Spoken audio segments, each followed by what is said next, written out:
Shalom à tous, que l'Éternel Dieu vous bénisse, que l'Éternel Dieu vous garde. Bienvenue donc à cet enseignement, c'est la deuxième partie sur le thème « Qu'arrive-t-il à ceux qui pratiquent l'injustice ou qui la méditent ?» C'est extrêmement important, nous avons vu les définitions sur le mot « aven », sur le mot « injustice » et sur le mot « adikia ». Adikia en fin de compte en grec et aven en fait en hébreu. Donc c'est extrêmement important parce que maintenant, on sait en fait beaucoup mieux ce que c'est que l'injustice, oui bien sûr. Et donc c'est extrêmement important. Pourquoi? Eh bien tout simplement parce que si en fait compte on n'est pas instruit, eh bien on peut être dans l'iniquité ou l'injustice, mais en fait compte sans le savoir en réalité.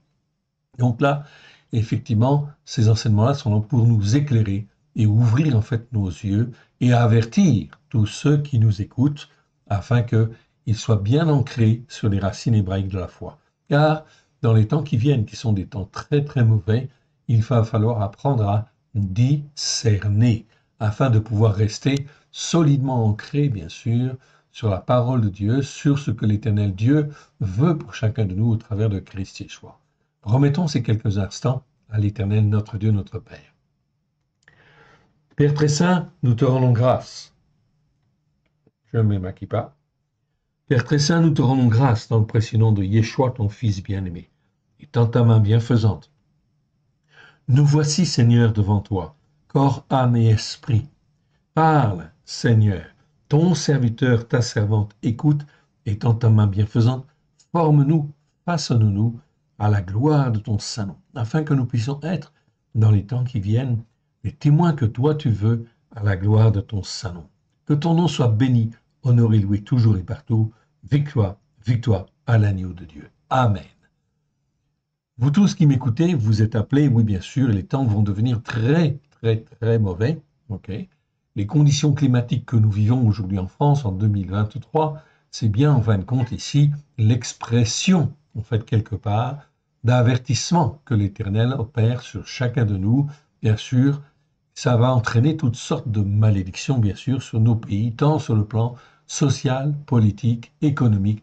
Tout cela va plonger en fait nos pays, qui étaient en fait bénis par l'Éternel dans les années passées, les siècles précédents, mais qui en fin de compte aujourd'hui sont en fait sous le jugement de l'Éternel Dieu, qui veut que les uns et les autres reviennent, se repentent, reviennent à la parole de Dieu au travers de Christ Yeshua, son Fils bien-aimé, qu'il a envoyé il y a 2000 ans, bien évidemment. Yeshua est venu sur la terre afin que nous puissions être sauvés, bien évidemment, mais aussi parce que l'Éternel veut que les enseignements de la Torah soient dans le cœur des uns et des autres avec grâce et vérité au travers de Yeshua HaMashiach, son Fils bien-aimé.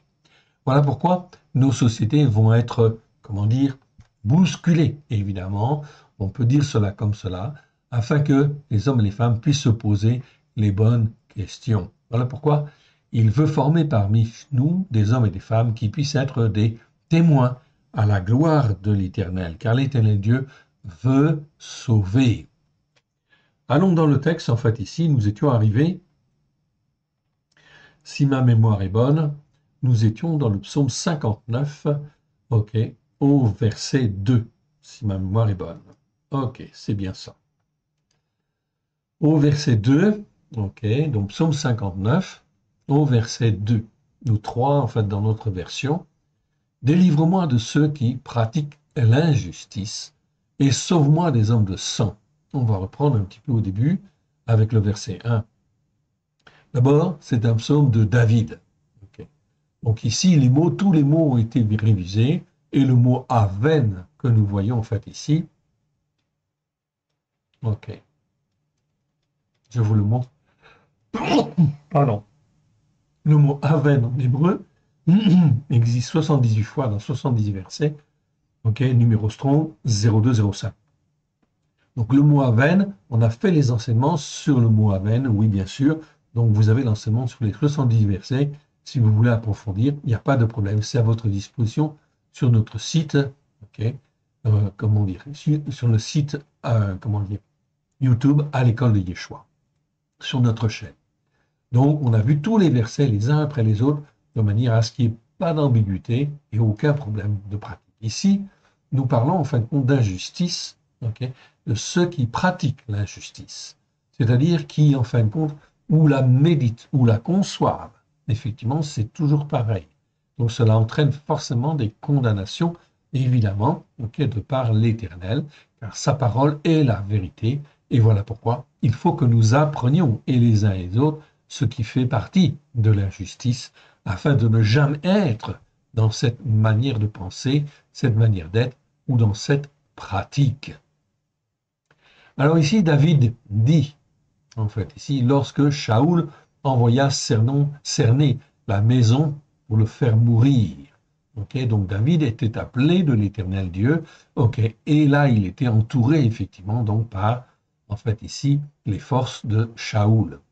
Mon Elohai, délivre-moi de mes ennemis, protège-moi contre ceux qui s'élèvent contre moi. Délivre-moi de ceux qui pratiquent l'injustice et sauve-moi des hommes de sang. Donc Shaoul était pourtant en fait un homme appelé par l'Éternel. Il a été oint en fait ici roi d'Israël, mais effectivement, il n'a pas écouté, il ne s'est pas soumis, il n'a pas obéi en fin de compte ici comme l'Éternel Dieu aurait voulu qu'il obéisse. Résultat des courses, Shaoul effectivement en fait est en porte-à-faux ici vis-à-vis du Seigneur et il s'oppose évidemment à David qui est en fait ici appelé par l'Éternel, etc.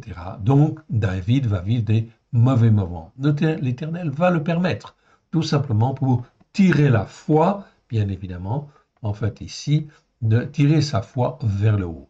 Et l'Éternel, pour nous, c'est exactement la même chose. Il nous permet des difficultés et des épreuves, tout simplement dans le but de nous former, de nous façonner. L'Éternel Dieu, au travers de Christ Yeshua, ne veut pas nous détruire, il veut nous former, il veut nous façonner, afin que l'on puisse être les témoins que lui veut, là où il le veut et comme il le veut. Donc David nous donne en fait ici des prières, des psaumes qui sont très intéressants pour nous aider à tirer notre foi vers le haut. Délivre-moi de ceux qui pratiquent l'injustice, sauve-moi des hommes de sang. Car voici, ils sont aux aguets pour m'enlever l'âme, m'enlever la vie dans nos traductions, la plupart du temps, mais ici, c'est effectivement en fin de compte, nefesh en fait en hébreu, ça nous parle de l'âme. Car voici, ils sont aux aguets pour m'enlever l'âme. Si tu te comportais comme eux en fait se comportent, eh bien tu ne serais pas attaqué, etc. Tout simplement parce que en fait ton âme serait comme la leur. Mais si on veut garder notre âme fidèle à l'Éternel, forcément cela génère automatiquement de l'opposition.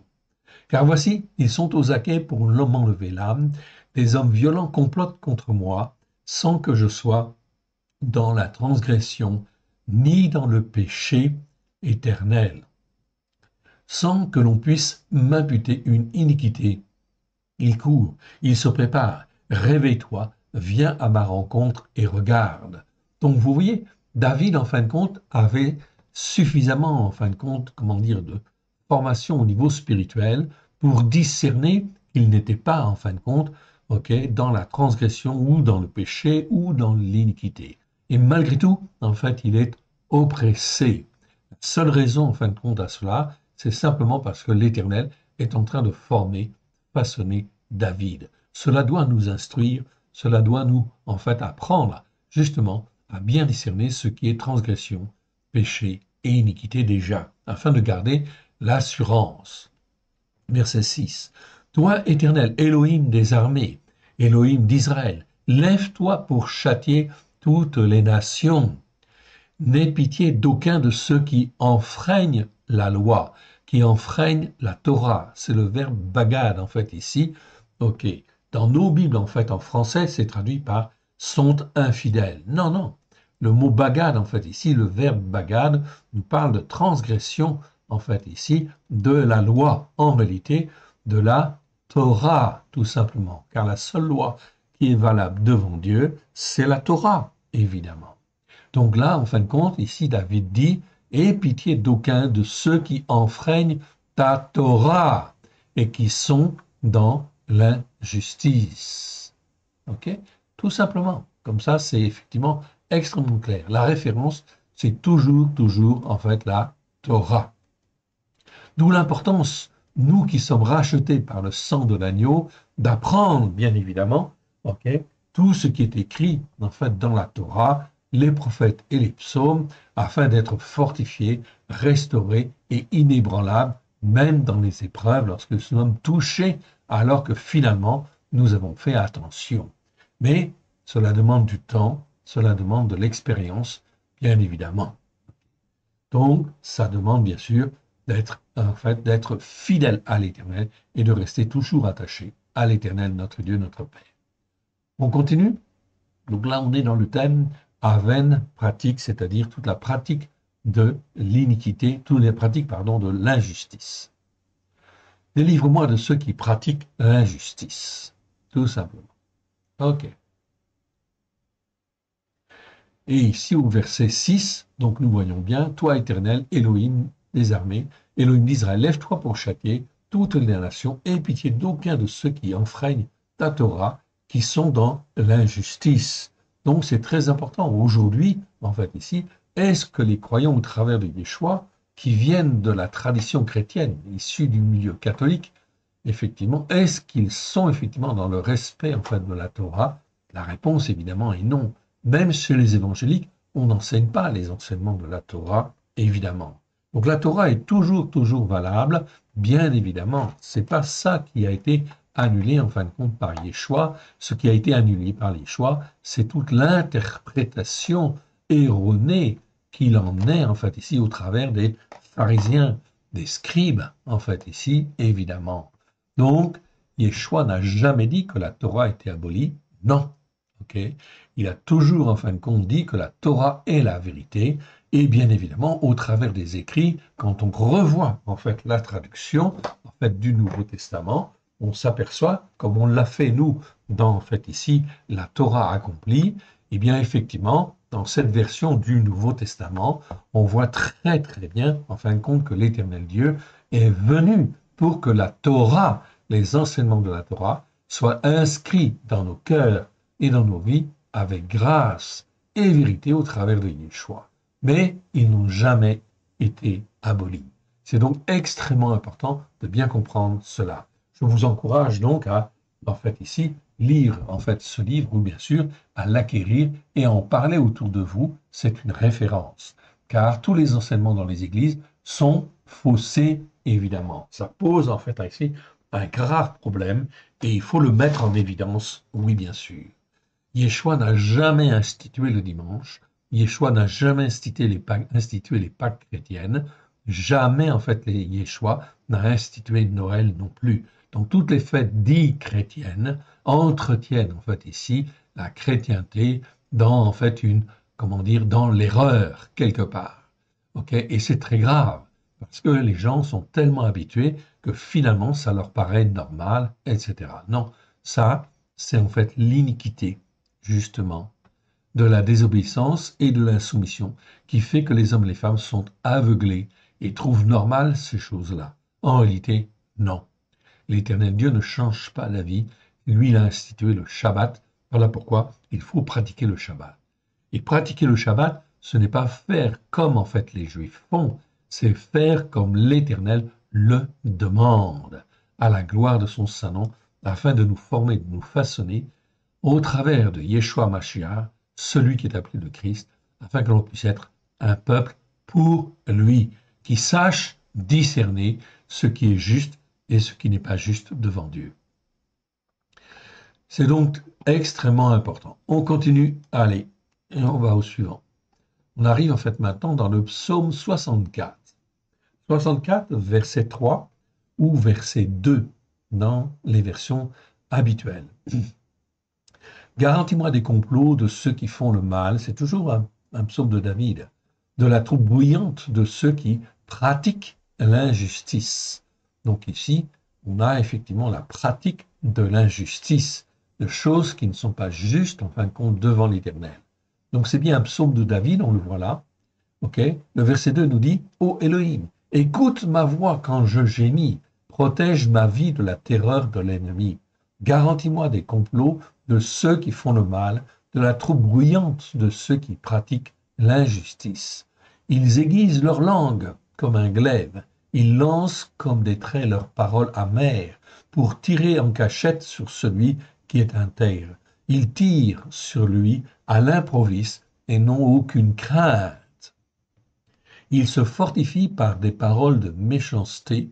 Ils se concertent pour tendre des pièges. Ils disent qui le verra.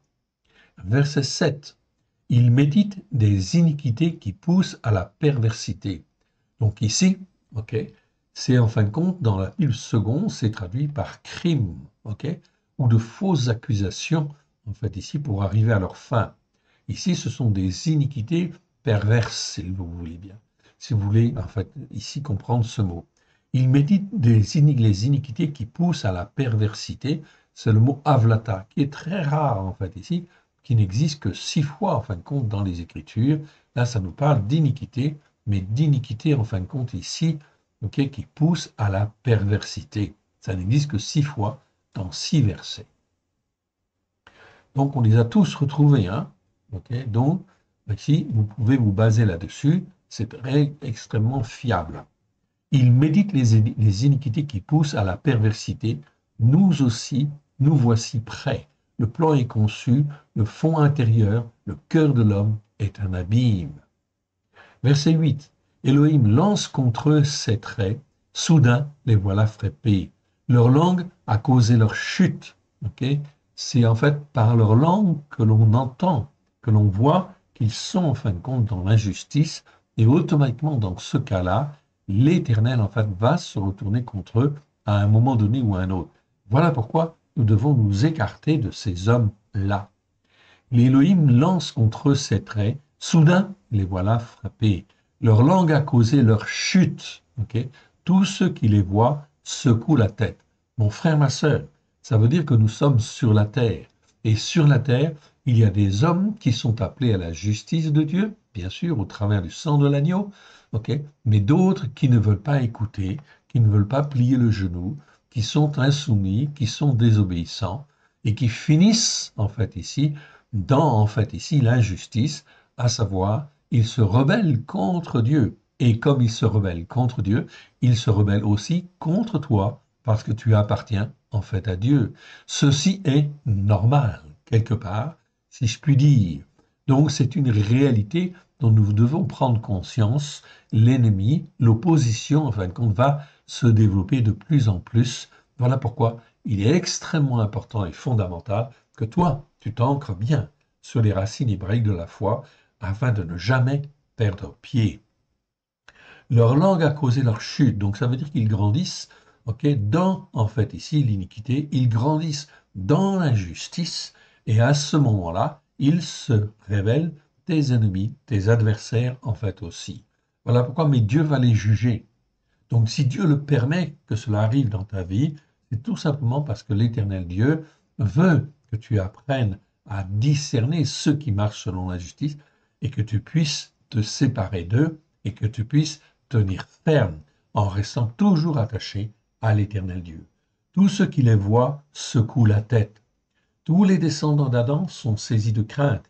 Ils publient ce que Elohim fait et prennent garde à son œuvre. Le juste se réjouit en l'Éternel et cherche en lui son refuge.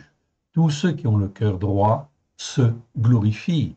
Donc ce psaume 64 est aussi très intéressant parce qu'il nous permet en fait d'apprendre à distinguer ceux qui sont justes de ceux qui sont injustes. Et dans les temps qui viennent, ce sera de plus en plus flagrant, oui bien sûr. Voilà pourquoi l'Éternel Dieu nous prépare. Pourquoi? Eh bien tout simplement, ça se comprend, parce que parmi en fait les injustes, vous pouvez avoir des hommes et des femmes qui se sont laissés entraîner, qui se sont laissés séduire, et l'Éternel Dieu ne veut même pas la mort en fin de compte de ces gens-là. Non.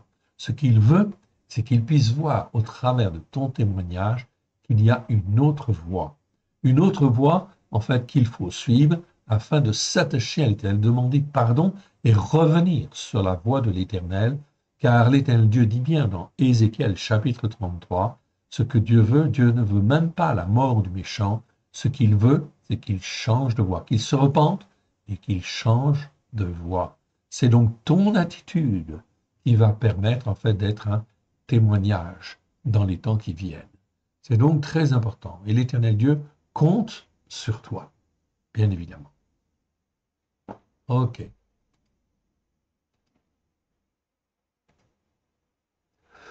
On continue. Et on arrive en fait maintenant au psaume 66. Psaume 66, verset 18. Ok.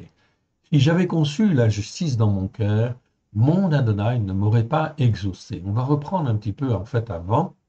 Ok. Ok. Et on va reprendre à partir du verset 14. Pour eux, mes lèvres se sont ouvertes et ma bouche les a prononcées dans la détresse due à des oppresseurs sur moi. Ok. Ou des oppresseurs ou des gens qui m'oppressaient, qui m'amenaient dans la détresse. J'offrirai des brebis grasses en sacrifice d'élévation. Avec le parfum des béliers, je sacrifierai les brebis. Pause. Donc on reprend à partir du verset 16 plutôt. Venez écouter, vous tous qui craignez Elohim, et je raconterai ce qu'il a fait à mon âme. J'ai crié à lui et ma bouche et de ma bouche, j'ai crié à lui de ma bouche, et la louange a été sur ma langue. Si j'avais conçu l'injustice dans mon cœur, mon Adonai ne m'aurait pas exaucé. Donc c'est très important de faire attention justement à l'injustice. Mais Elohim m'a exaucé, il a été attentif à la voix de ma prière. Béni soit Elohim qui n'a pas rejeté ma prière et qui ne m'a pas retiré sa bonté. Ici, nous avons en fait ici le mot bonté. Bonté, c'est le mot récède.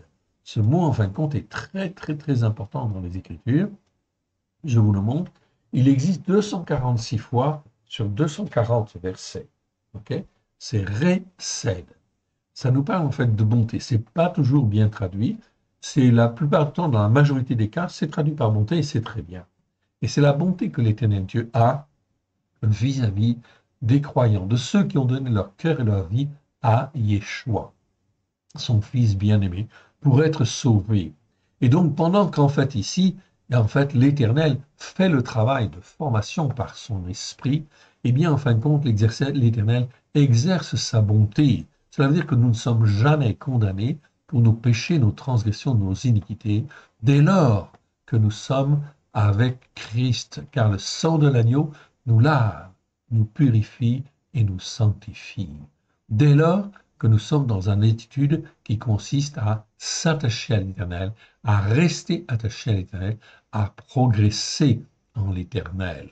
Dans ce cas-là, la bonté de l'Éternel, une bonté miséricordieuse, pleine d'amour, comme celle d'un papa qui forme son fils ou sa fille, bien évidemment. Donc là, on est dans la bonté de l'Éternel, la bonté miséricordieuse de l'Éternel. C'est le mot récède, qui existe 246 fois dans 240 versets. Nous les avons tous parcourus. Okay? Et effectivement, cela montre bien en fait ici la détermination de l'Éternel à vouloir sauver le pécheur. Donc l'Éternel Dieu va chercher, sonde les cœurs, sonde les reins, et regarde si une âme est susceptible d'écouter, de se soumettre, d'apprendre, et en fait d'apprendre à se soumettre et à obéir, et en fait à écouter les enseignements de la Torah pour les mettre en pratique avec grâce et vérité. Dans ce cas, le sang de l'agneau opère pleinement, pleinement bien sûr, opère pleinement afin effectivement que nous puissions être formés, non seulement rachetés, mais aussi formés et façonnés par l'Esprit de Dieu. Et bien sûr, cela prend du temps, bien sûr, et l'Éternel opère en fait ici sa bonté sur chacun de nous. C'est donc très, très, très important d'apprendre en fait ce mot-là. On aura l'occasion de le revoir, oui, bien sûr. Béni soit Elohim qui n'a pas rejeté ma prière, qui ne m'a pas retiré sa bonté. On continue. Allez. On va au verset suivant. OK. Et on arrive dans le psaume 92 maintenant. Psaume 92, OK. Verset en fait ici 8 et verset 10. OK. Donc on va lire en fait ici tout le psaume 92, bien évidemment. Parce que ça va nous mettre bien dans le contexte. OK. Cantique pour le jour du Shabbat. Donc c'est aussi en fait un psaume que l'on doit lire en fait ici tous les jours de Shabbat, oui bien sûr, donc chaque semaine au moins au minimum. Il est beau de louer l'Éternel et de célébrer ton nom, ô Elion. D'annoncer le matin ta bonté. Là, on retrouve le mot bonté, recède. Et ta fidélité. Ici, ok. En fait, je regarde juste un instant. Ok. B, c'est le mot Emouna, en fait, ici. Donc ici, dans nos Bibles, c'est toujours traduit et ta fidélité. En général, ce mot n'est pas très très bien traduit. Ici, c'est le mot Emouna qui nous parle de foi. En réalité, on devrait presque dire, en fait, ici, d'annoncer le matin ta bonté et ta foi en toi. Si, en fait, on pourrait dire, okay, et la foi en toi, c'est pendant les nuits. C'est-à-dire que c'est la foi en l'Éternel Dieu qui, en fin de compte, est très importante, car c'est elle qui va nous faire grandir, nous fortifier, etc. Donc, c'est comme si on parlait de fidélité à l'attachement à l'Éternel Dieu. Donc, le mot fidélité tout court n'est pas très approprié en réalité. Okay. Donc, mais en fait, c'est ce qu'on comprenait dans les temps en fait passés. Donc, le traduire comme ça, c'est bien dans un sens, mais c'est insuffisant. Mais ça nous parle de la foi en toi, la foi en toi éternelle. D'annoncer le matin ta bonté et la foi en toi pendant les nuits, sur l'instrument à cordes et sur le luth, au son de la harpe. Tu me réjouis par tes œuvres, ô Éternel, et je chante avec allégresse l'ouvrage de tes mains. Que tes œuvres sont grandes, ô Éternel, que tes pensées sont profondes. L'homme stupide n'y connaît rien, et l'insensé n'y prend point garde. Si les méchants croissent comme l'herbe, donc les méchants, ils croissent comme l'herbe, c'est tout à fait normal. L'Écriture, en fait, le dit tout simplement. Si tous ceux qui pratiquent l'injustice fleurissent, donc là, c'est pas pousser simplement, c'est en fait ici, ils fleurissent. Si tous ceux qui pratiquent l'injustice fleurissent, c'est pour être anéantis à jamais. Ils ont l'occasion de se repentir, en fait ici, même pendant leur action, etc., de se dire, en fait, nous avons mal agi, il faut revenir. Oui, bien sûr, l'Éternel Dieu le permet, parce que l'Éternel Dieu ne veut pas, en fait ici, que l'homme meure, même que le méchant meure. C'est pour être anéanti à jamais. Donc l'Éternel Dieu, dans sa bonté, veut sauver tous les hommes si possible, le maximum, en fait, tout au moins, possible, qui veut bien se poser, en fait, la question, est-ce que je suis sur la bonne voie? Est-ce que je ne suis pas dans l'erreur? Afin qu'ils puissent entendre et écouter la Torah si possible. S'ils ne veulent pas écouter, ils vont fleurir. Mais ça veut dire que toi, croyant, tu dois faire attention, bien évidemment, car l'Éternel Dieu veut qu'ils fleurissent, tout simplement. Parce que c'est le choix, en fin de compte, de chacun d'eux de faire le bien ou de ne pas faire le bien. Donc, l'Éternel Dieu le permet. Voilà pourquoi nous devons faire attention et être prudents. Apprendre à marcher avec l'Éternel Dieu. C'est pour être anéanti à jamais qu'il fleurisse. Mais toi, tu es le très élevé à perpétuité, ô Éternel, car voici tes ennemis, Éternel. Car voici tes ennemis périssent. Tous ceux qui pratiquent l'injustice sont dispersés. Tes ennemis périssent, tous ceux qui pratiquent l'injustice, la veine. Ok. Ici, dans nos Bibles, c'est pas bien traduit, mais c'est toujours, en fait, ici, aven. Donc, ce mot-là, comme je vous l'ai déjà dit et je le répète, ce mot-là doit toujours être traduit par injustice. Ok. Pour être, en fin de compte, dans le bon sens. Donc, ici, on parle d'injustice. Très bien. Ok. Tous ceux qui pratiquent l'injustice, soit sont dispersés. Et tu élèves ma corne comme celle du buffle. Vous voyez donc ce que le croyant, en fait, ici, ce que le psalmiste, en fait, dit ici, en fait, ici. Ok. Donc, mais toi, tu es le très aimé ou à perpétuer, car voici tes ennemis périssent, car voici tes ennemis périssent, tous ceux qui pratiquent l'injustice sont dispersés. Tu élèves ma corne, c'est-à-dire ma force, comme celle du buffle. Je suis arrosé avec une huile fraîche, sachant que ce que, en fait, ici, peuvent faire ceux qui sont dans l'injustice n'aura aucun effet grave, en fin de compte, ici, dans ma vie. C'est impossible. Tu élèves ma corne, comme celle du buffle. Je suis arrosé avec une huile fraîche. Mon œil se plaît à contempler mes ennemis et mon oreille à entendre mes méchants adversaires. Les justes croissent comme le palmier, ils s'élèvent comme le cèdre du Libanon, c'est-à-dire du Liban. Plantés dans la maison de l'Éternel, ils prospèrent dans les parvis de notre Elohim. Ils portent encore des fruits dans la vieillesse, ils sont pleins de sève et verdoyants pour faire connaître que l'Éternel est juste, il est mon rocher, il n'y a en lui aucune iniquité, en fait, sous l'influence du malin. Là, c'est encore un autre mot, en fait, ici, une autre variante du mot iniquité que l'on a étudié, en fait, aussi, c'est olata, qui n'existe que deux fois, en fin de compte, ici, deux fois dans deux versets, je vous les montre, en fait, ici, ok, deux fois dans deux versets, donc c'est des mots qui sont très courants. Et là, c'est l'iniquité sous l'influence du malin, carrément. Donc les gens qui tombent dans ce genre d'iniquité, en fait, ici, s'ils ne se remettent pas en question très très rapidement, eh bien, ils vont glisser en fait vers l'injustice, bien évidemment. Et là, en fin de compte, ils sont en fin de compte perdus, effectivement. Donc ils vont vers la ruine, tout simplement. Ok.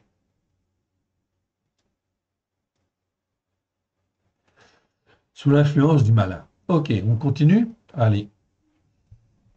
Et on arrive en fait maintenant donc dans le psaume, en fait ici 94. Psaume 94, ok, et au verset en fait 4.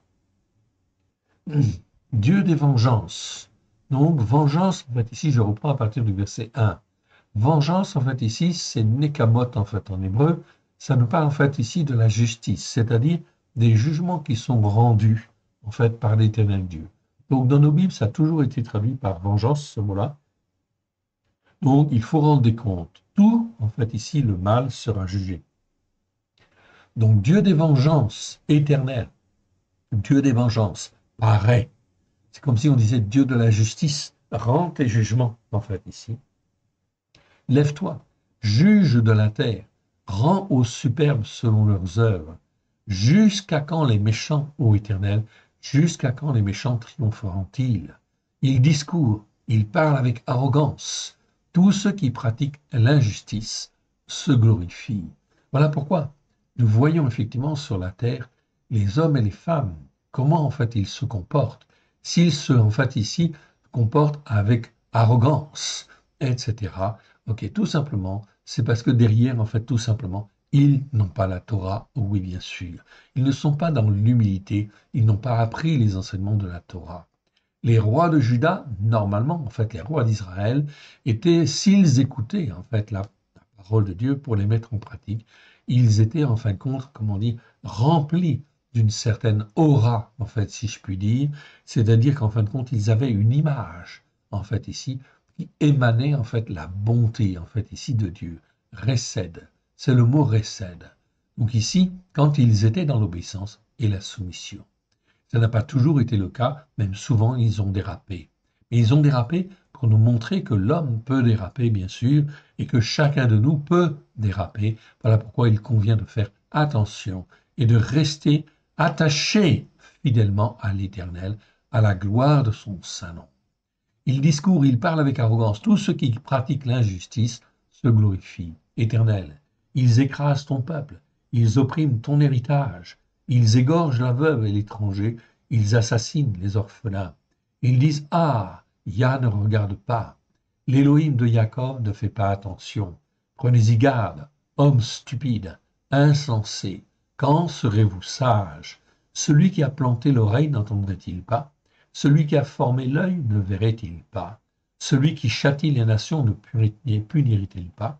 Lui qui donne aux descendants d'Adam la connaissance. Ce n'est pas l'intelligence ici, c'est la connaissance. L'Éternel connaît les pensées des descendants d'Adam. Il sait qu'elles sont vaines. Heureux l'homme fait que tu châties, ô Yah, que tu instruis par ta Torah, en fait, ici. Voilà ce qui est écrit dans le verset. Okay. Heureux l'homme fait, l'homme qui est formé, qui est façonné, que tu châties, Seigneur, ok, ô Éternel, que tu instruis par ta Torah, pour le calmer au jour du malheur, jusqu'à ce que la fosse soit creusée pour le méchant. Car l'Éternel ne délaisse pas son peuple, il n'abandonne pas son héritage. Jamais l'Éternel n'abandonne son héritage. Jamais l'Éternel n'abandonnera un homme, une femme qu'il a racheté par le sang de l'agneau. Il n'abandonne pas son héritage, car le jugement sera conforme à la justice. Et tous ceux dont le cœur est droit l'approuveront. Verset 16. Qui se lèvera contre moi, contre les méchants? Qui me soutiendra contre ceux qui pratiquent l'injustice? En fait, ici, on retrouve en fait ici, pratiquent l'injustice, et non pas qui font mal. Tous ceux qui sont dans l'injustice, ils vont être condamnés.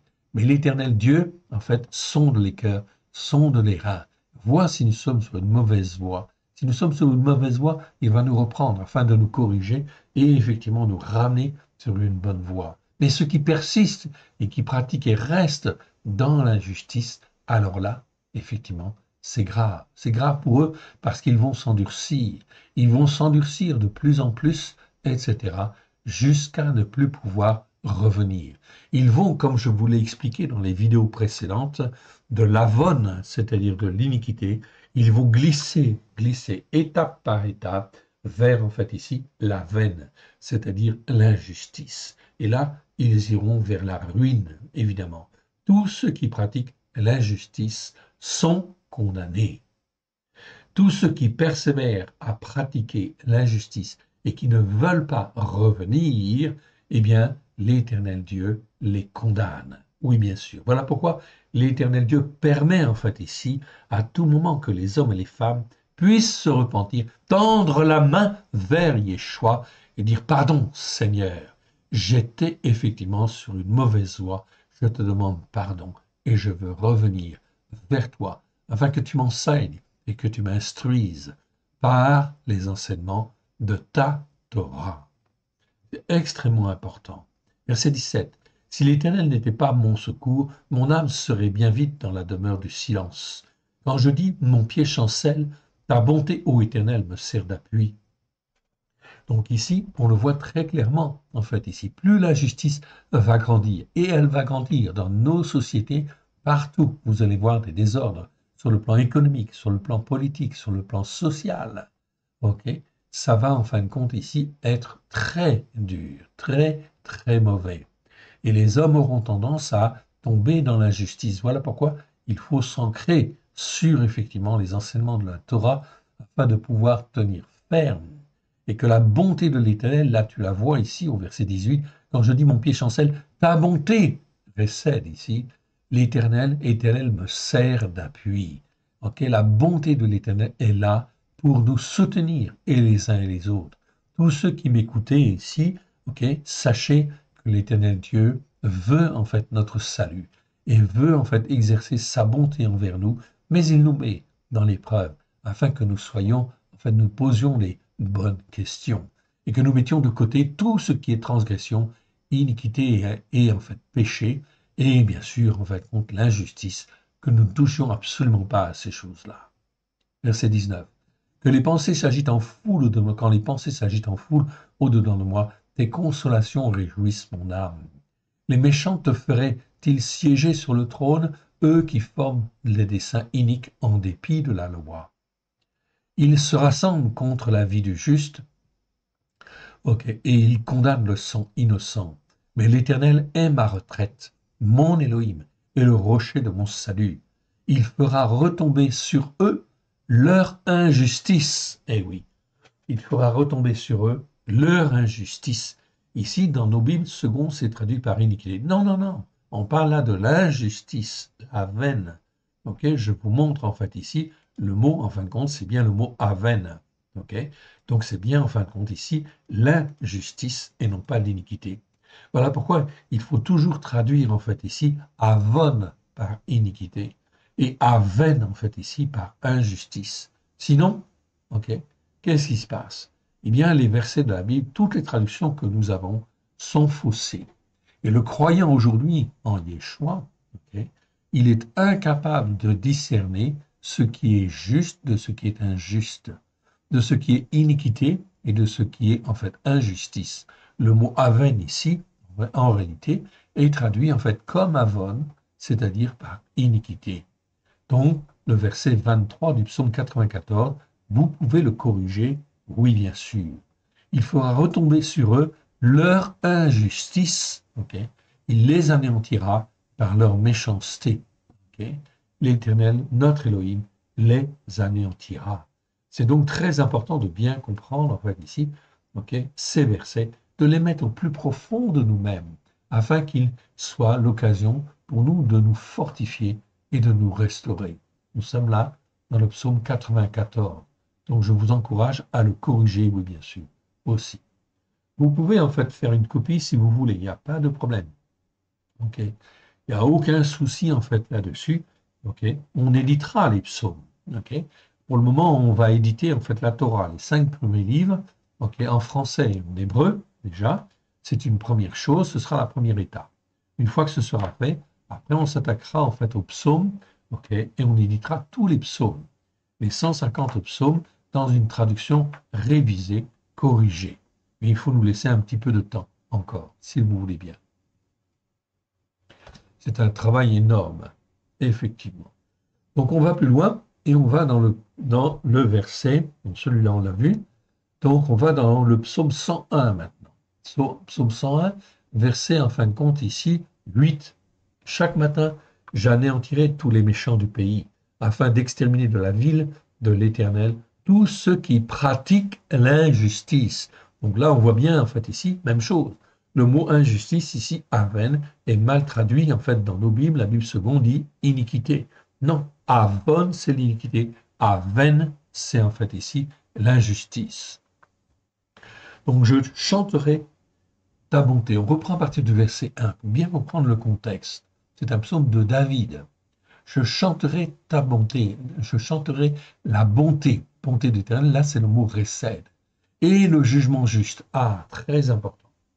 Ok. Donc là, on viendra là-dessus, on fera des enseignements là-dessus. Donc, bonté, ici, je vous le montre. Ok. Comme ça, vous l'aurez encore sous les yeux. 246 fois sur 240 versets. Ok. Numéro strong 02617. Ok. Ça, effectivement, c'est le mot bonté. C'est la bonté de Dieu à l'égard des hommes, du pécheur, afin qu'ils puissent grandir dans la vérité de Dieu, afin de se fortifier. Et ici, on te parle de jugement juste. Ah, mot mal traduit. Ici, le mot, en fin de compte, ici, c'est mishpat, qui existe 421 fois dans 406 versets, numéro 04 941. Dans nos Bibles, c'est traduit par justice. Mais non, mais c'est pas justice, parce que justice, c'est le mot tzedek. Ou tzedaka, c'est justice par la foi. Donc, il faut bien distinguer ces mots. Ici, c'est mishpat. Mishpat, ça nous parle de jugement ou de jugement juste. C'est un mot qui est très mal traduit dans pas mal de versets. Donc, ce qui fait que les traductions françaises nous amènent en fin de compte à avoir un raisonnement faussé, oui bien sûr, parce que en fait, ce n'est pas bien traduit. Donc ici, à avoir un jugement juste. Pourquoi on parle de jugement juste? Parce que l'Éternel Dieu, lorsqu'il nous rachète au travers du sang de l'agneau, c'est bien sûr pour qu'on soit à lui, bien évidemment. Mais si en fait l'Éternel Dieu veut que l'on soit à lui, c'est pas pour qu'on reste dans l'état spirituel où on est au moment de notre conversion. C'est parce que l'Éternel Dieu veut nous former, veut nous façonner, veut nous instruire par les enseignements de la Torah, avec grâce et vérité, et qu'il veut nous apprendre à avoir un jugement juste, afin que l'on puisse être un homme et une femme matures, capables d'exercer un jugement juste devant l'Éternel. Comment notre jugement peut-il être juste? Eh bien, seulement s'il en fait utilise les jugements que l'Éternel Dieu nous donne au travers des enseignements de la Torah, des prophètes et des psaumes.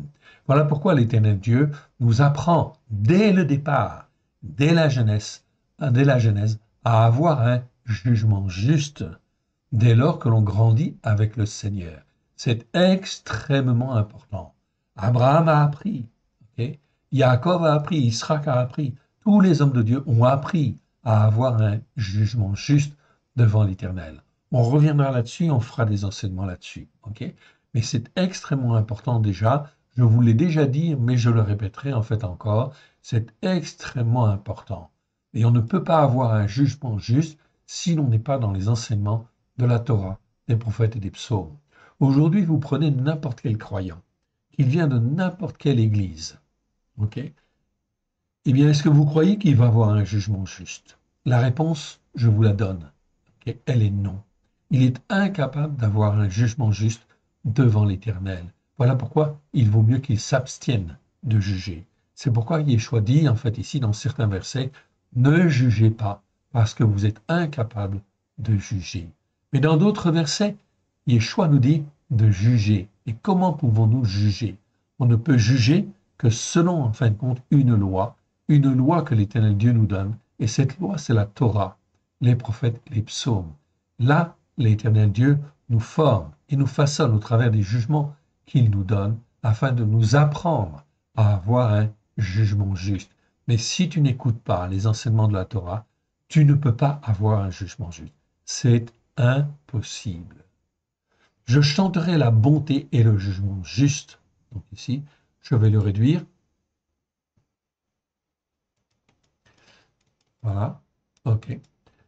Alors, je le relis maintenant. Je chanterai la bonté et le jugement juste. C'est à toi, ô Éternel, que je chanterai. Je prendrai garde à la voie intègre. Okay? C'est David qui le dit. Donc nous devons faire la même chose. Apprendre à avoir en fait une voie intègre au travers de Yeshua Mashiach qui nous a rachetés par le sang de l'agneau. Quand viendras-tu à moi? Je marcherai dans l'intégrité de mon cœur au milieu de ma maison. Je ne mettrai rien des choses de Bélial. Okay? Ici, en hébreu, on a bien le mot Bélial. Bélial, c'est Bélial en fait ici, donc c'est Satan, si vous voulez. C'est très clair. Donc je ne mettrai rien de Bélial, de Satan en fin de compte, devant mes yeux. Okay? Donc ça veut dire que David, il fait attention, et chacun de nous, nous devons faire attention, oui bien sûr, à ce que l'on met devant les yeux. Et lorsqu'on voit des images mauvaises, etc., il faut détourner la tête de manière à ne pas rester sur des mauvaises images ou des mauvaises en fait choses. Je ne mettrai rien des choses de Bélial devant mes yeux. Je hais la conduite des pécheurs, elle ne s'attachera point à moi. Le cœur pervers s'éloignera de moi, je ne veux pas connaître le méchant. Celui qui calomnie en secret son prochain, je l'anéantirai. Celui qui a des regards hautains et un cœur enflé, je ne le supporterai pas. J'aurai les yeux sur les fidèles du pays, pour qu'ils demeurent auprès de moi. Celui qui marche dans une voie intègre sera mon serviteur. Celui qui se livre à la fraude n'habitera pas dans ma maison. Celui qui dit des mensonges ne subsistera pas en ma présence. Chaque matin, j'anéantirai tous les méchants du pays. J'exterminerai de la ville de l'Éternel tous ceux qui pratiquent l'injustice.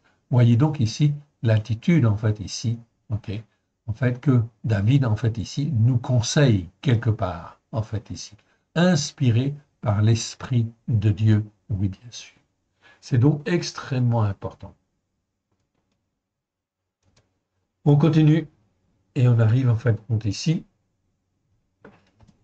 dans le psaume 125 maintenant. Psaume 125 verset 5.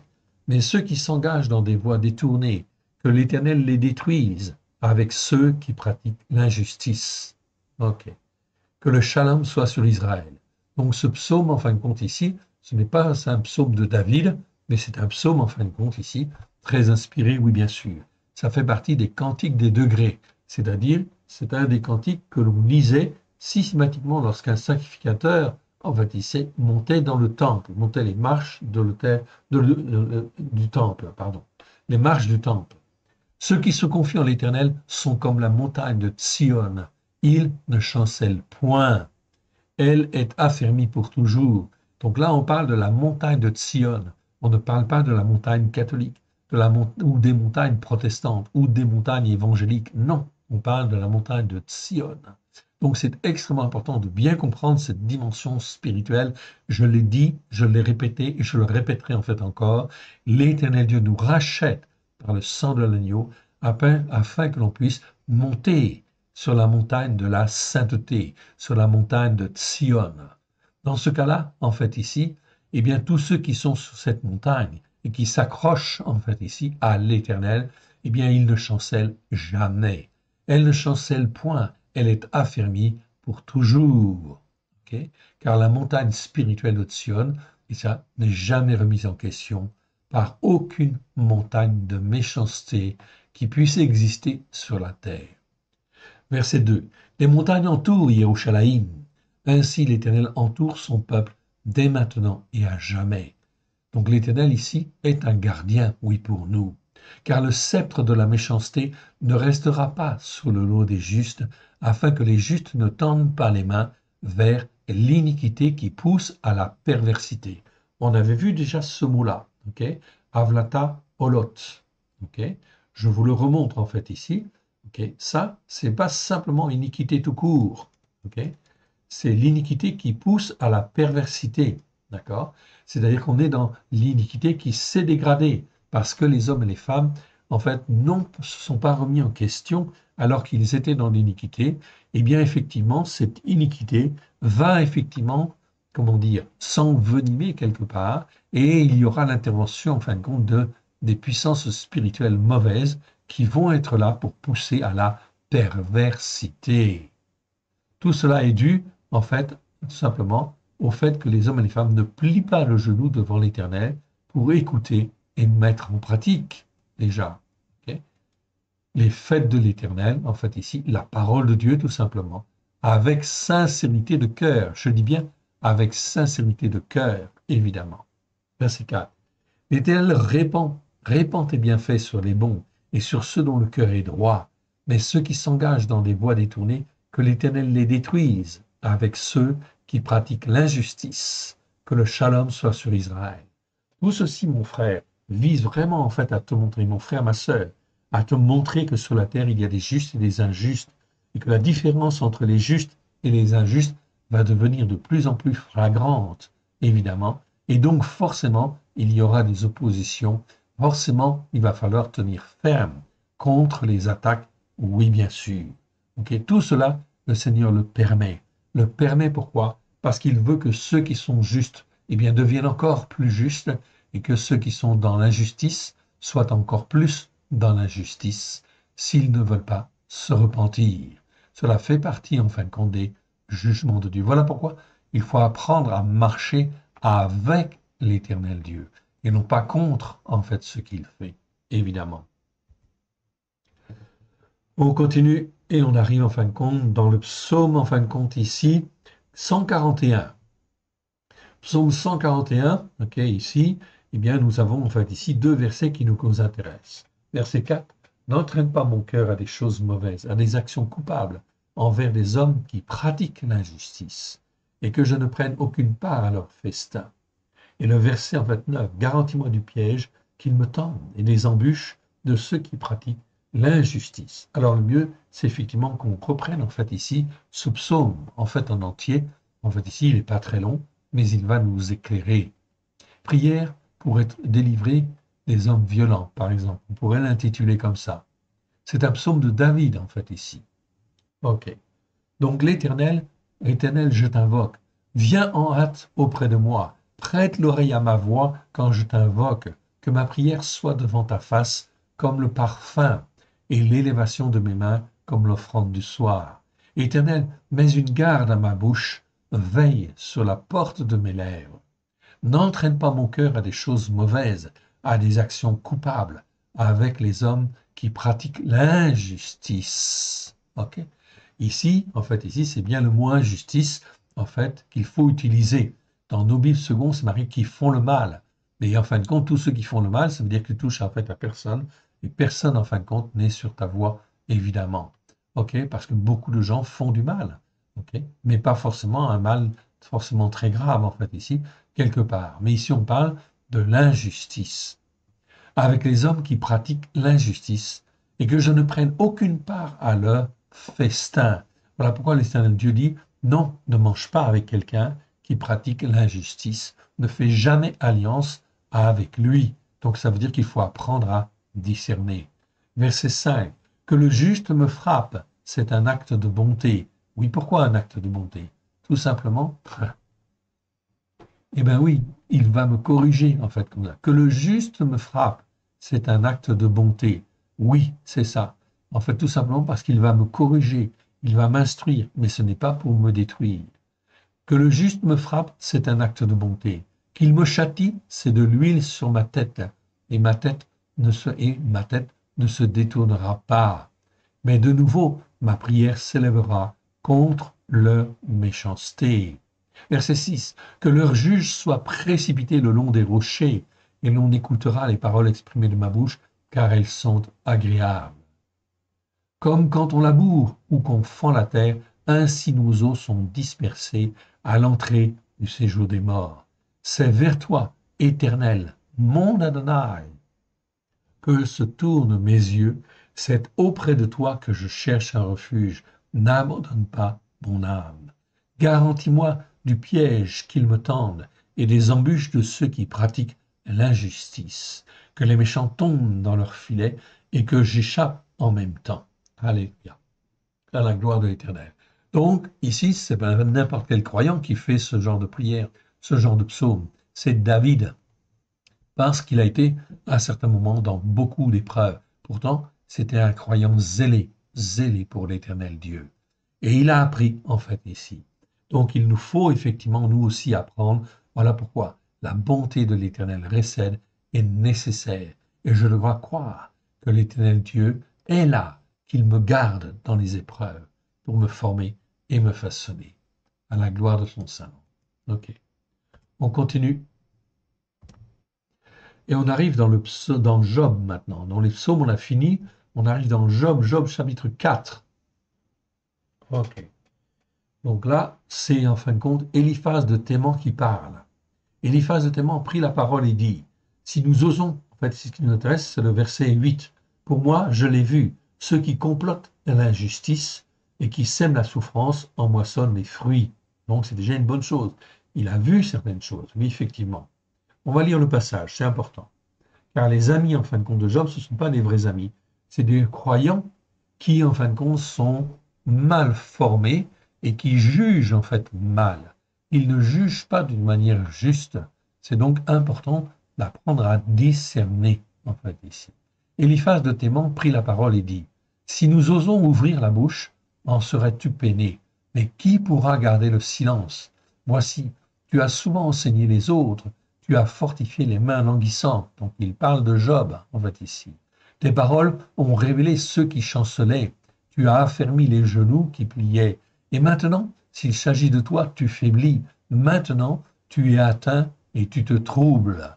Okay, donc ici, il est en fait ici plus en accusateur. Donc Eliphaz de Théman va accuser en fait ici Job en disant que s'il est touché par la maladie, c'est parce qu'il a péché, c'est parce qu'il a transgressé, c'est parce qu'en fin de compte, il a été dans l'iniquité grave, même dans l'injustice. Or, en réalité, Job n'a jamais été là-dedans. Okay, donc ta crainte de Dieu n'est-elle pas ton soutien? Ton espérance n'est-elle pas ta voix? Cherche dans ton souvenir quel est l'innocent qui a péri, quels sont les justes qui ont été exterminés. Pour moi, je l'ai vu, ceux qui complotent l'injustice et qui sèment la souffrance en moissonnent les fruits. Donc il a déjà vu certaines choses. Ils périssent par le souffle d'Éloah. Ils sont consumés par le vent de sa colère. Le rugissement des lions prend fin. Les dents des lionceaux sont brisées. Et le lion périt, faute de proie. Et les petits de la lionne se dispersent. Ici, c'est très important. En réalité, Eliphaz de Théman est en train d'accuser Job, tout simplement, en fin de compte, d'injustice. En fait, ici, ceux qui complotent l'injustice et qui sèment la souffrance en moissonnent les fruits. Donc, il est en train ici d'accuser Job, justement, d'être dans la veine. Jamais Job n'a été dans l'injustice, dans la veine. Jamais. Donc, Job le sait très bien. Il sait qu'il n'a jamais été là-dedans. OK? Donc, il est, en fait, c'est pour ça qu'il va pouvoir se reprendre. OK? Et effectivement, il va avoir la victoire. Et ici, en fin de compte, tout simplement parce que l'Éternel Dieu l'a permis. L'a permis tout simplement pourquoi? Parce que l'Éternel Dieu voulait sauver, en fait, ici, les amis de Job qui raisonnent mal, qui sont, en fin de compte, dans des jugements injustes, en fait, quelque part, et en fin de compte, qui pratiquent, eux, l'injustice.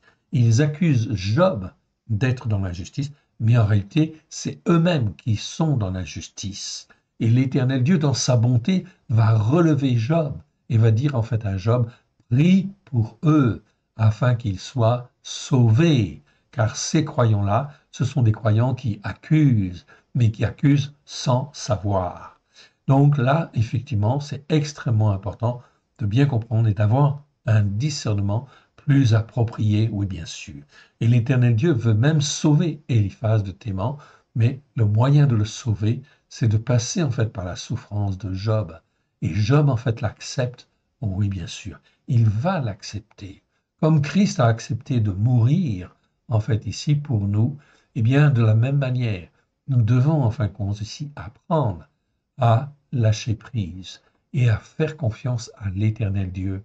Et si l'Éternel Dieu veut prendre notre vie pour témoigner, qu'il en soit fait selon sa volonté et non pas selon notre volonté. Ce n'est pas facile à dire, ce n'est pas facile à faire non plus. Voilà pourquoi l'Éternel Dieu nous forme et nous façonne jusqu'à ce que nous puissions être comme Christ à la gloire de son saint nom. Que l'Éternel Dieu vous bénisse, que l'Éternel Dieu vous garde. Ok, on continue. Et on arrive en fait maintenant dans Job, Job chapitre 15, verset 35.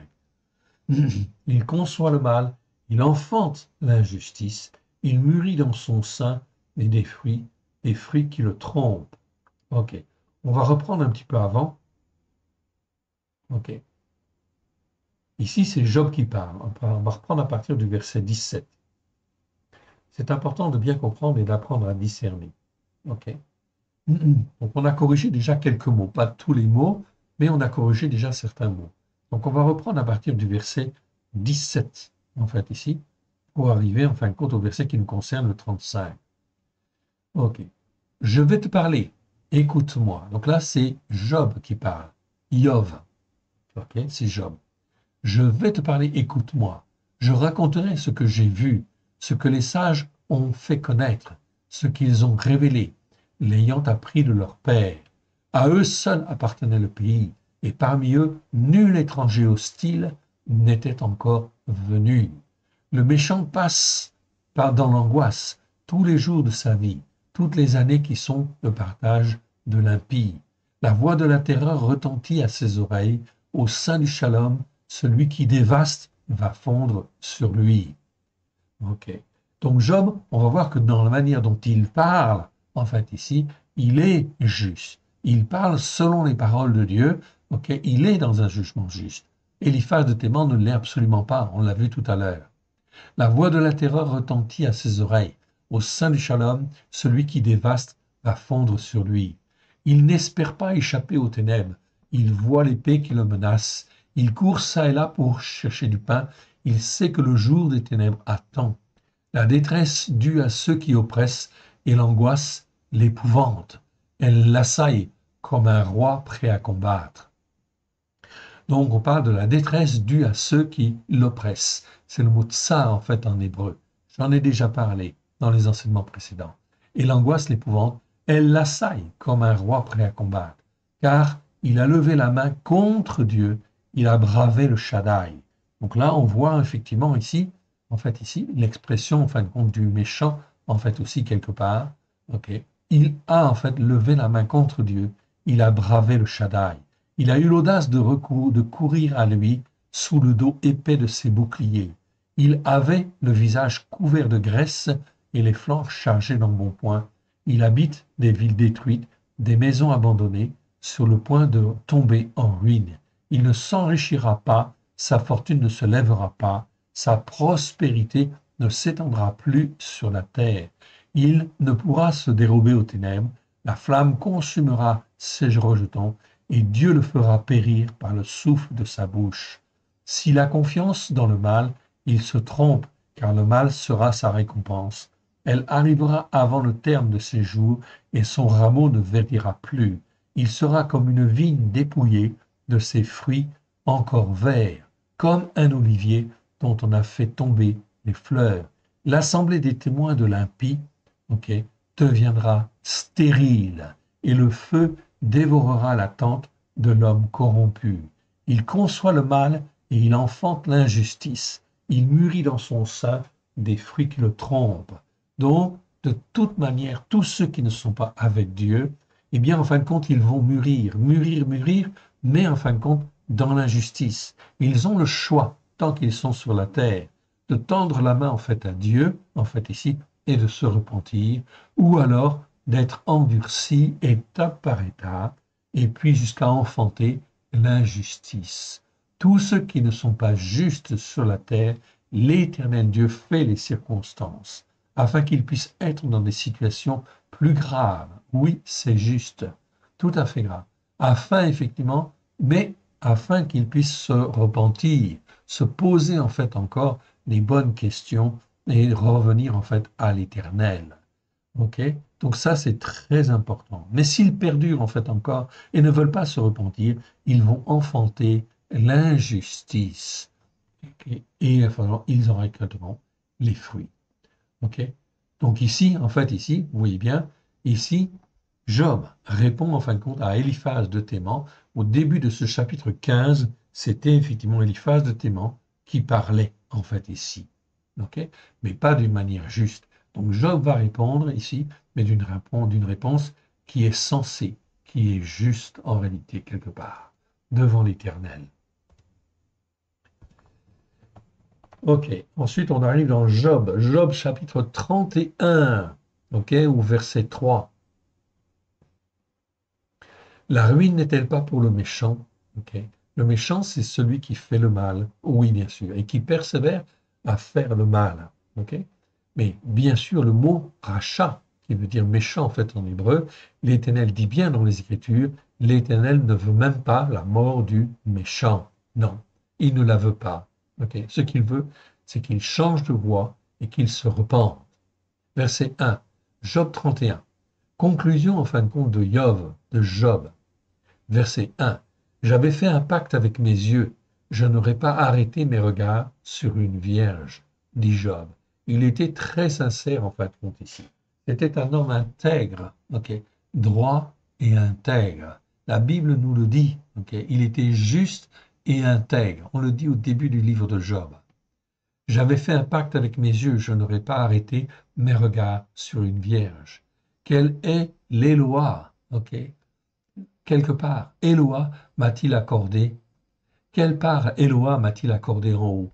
Quel héritage le Shaddai m'a-t-il envoyé des cieux? La ruine n'est-elle pas pour le méchant? Le malheur pour ceux qui pratiquent l'injustice? Oui, bien sûr. Donc ici, même chose. Dans nos Bibles, en fait, ici, le mot aven ici, ok, est traduit en fin de compte par iniquité. Heureusement, l'Éternel Dieu ne condamne pas, en fait, ici, ceux qui sont iniques. Non, dans l'iniquité. Ici, le mot aven est traduit par iniquité, en fait, ici. Je vous le montre dans la Bible seconde, en fait, ici. C'est traduit par iniquité. Non, en fait, aven, c'est injustice, en fait, ici. Toujours. Donc voilà pourquoi il faut corriger, en fin de compte, ici, nos Bibles. C'est très important, en fait, ici. Ok. Ici, je continue. En fait, ici, je diminue pour que ce soit effectivement à la norme, en fait, ici. La ruine n'est-elle pas pour le méchant, le malheur pour ceux qui pratiquent l'injustice? Donc Job parle très très bien. Dieu n'a-t-il pas connu mes voies? N'a-t-il pas compté tous mes pas?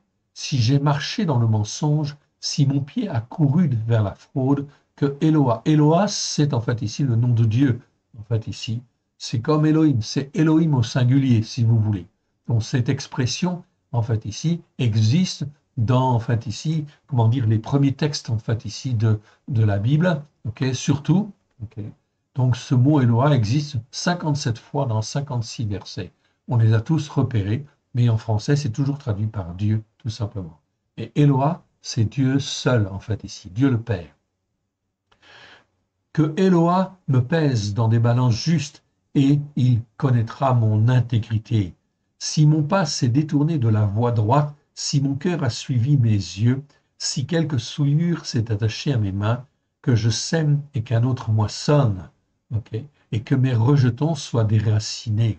Si mon cœur a été séduit par une femme, si j'ai fait le guet à la porte de mon prochain, que ma femme tourne la meule pour un autre, et que d'autres la déshonorent, c'est car c'est un crime, une iniquité, en fait, ici, que punissent les juges.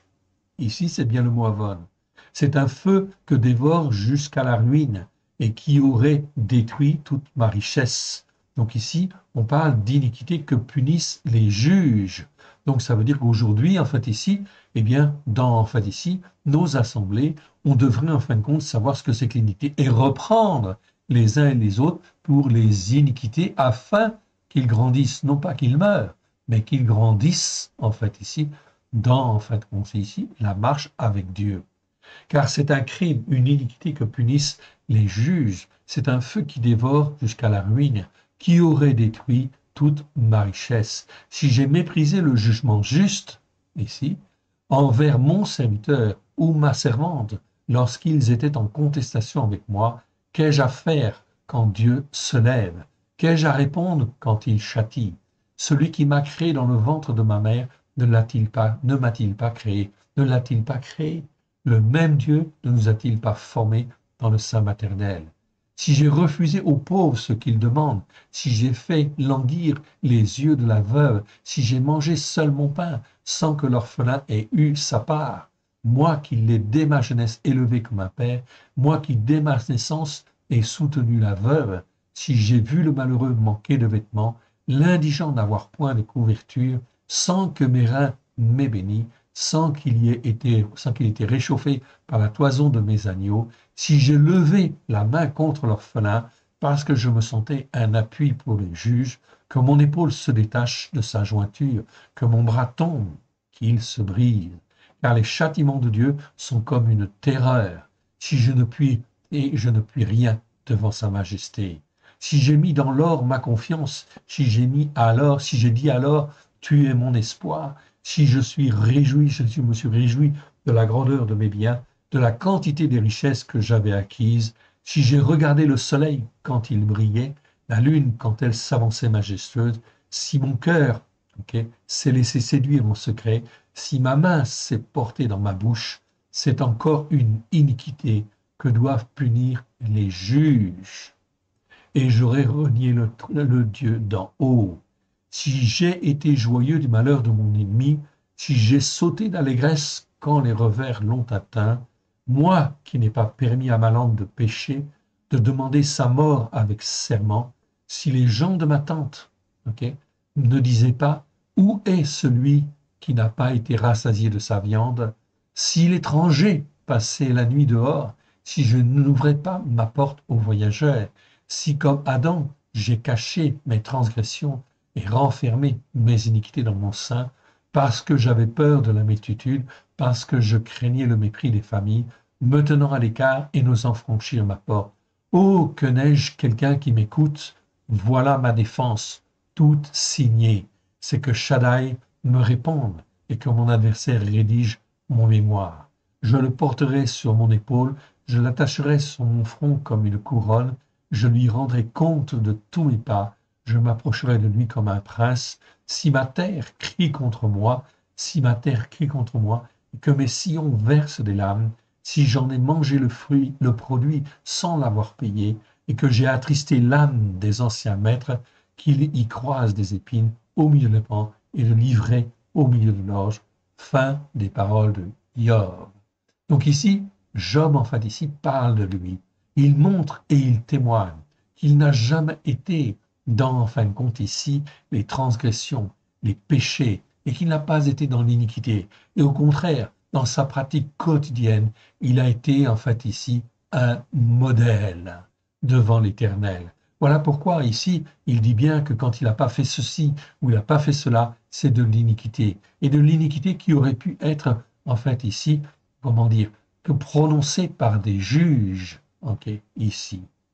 Est-ce que dans nos assemblées, il y a en fait ici un conseil d'anciens pour aider les croyants à avoir un comportement juste devant l'Éternel, non pas à condamner, mais en fin de compte à former, à façonner, à instruire les uns et les autres à la gloire de l'Éternel.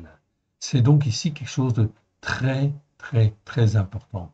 Malheureusement, on est passé à côté de la plaque, bien évidemment. Alors, maintenant, il faut revenir à l'Éternel, s'ancrer, bien s'ancrer sur les racines hébraïques de la foi et marcher, apprendre à marcher comme l'Éternel Dieu le veut à la gloire de son Saint-Nom, au travers de Yeshua Mashiach, son Fils bien-aimé.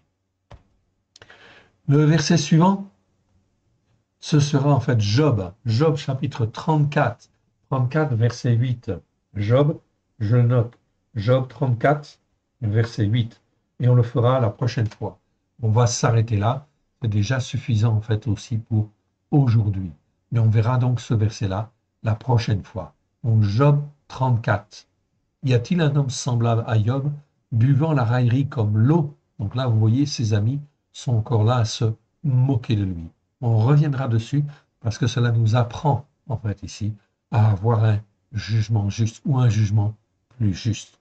Marchant en société avec ceux qui pratiquent l'injustice, cheminant de pair avec les hommes mortels. Donc vous voyez son ami ici, Élihu, le traite en fait, lui, l'accuse de marcher dans l'injustice, cheminant de pair avec les hommes mortels. On verra cela la fois prochaine. Que l'Éternel Dieu vous bénisse, que l'Éternel Dieu vous garde. On termine par une petite prière si vous le voulez bien. Père éternel, nous te rendons grâce dans le précieux nom d'Yeshua, étant ta main bienfaisante. Nous voici, Seigneur, devant toi, corps, âme et esprit. Merci, Seigneur, pour la parole que tu nous as donnée. Nous te rendons grâce dans le précieux nom d'Yeshua, que tout ce qui n'est pas de toi, dans le nom d'Yeshua, s'en aille dans les lieux arides, à la gloire de ton saint nom, et que ce qui est de toi soit loin de grâce et de vérité. Et nous devons ouvrir nos cœurs, Seigneur, afin que ta parole, par ton esprit, soit plantée dans nos cœurs à la gloire de ton saint nom. Puisse y produire des racines, puisse grandir, et effectivement, Seigneur, nous apprendre à mieux juger, à être dans ta justice, et non pas dans la justice ou l'iniquité. Aide-nous, mon Dieu, mon Père, à te faire plaisir. Nous avons besoin de toi, car sans toi, nous ne pouvons rien faire. Que par la puissance de ton esprit, au nom de Yeshua, tu puisses nous façonner, nous instruire, afin que nous puissions être les témoins que tu veux dans les temps qui viennent. Merci, Père. Merci, Yeshua. Merci, Esprit Saint. Que l'Éternel Dieu vous bénisse, que l'Éternel Dieu vous garde. Shalom à tous. Amen.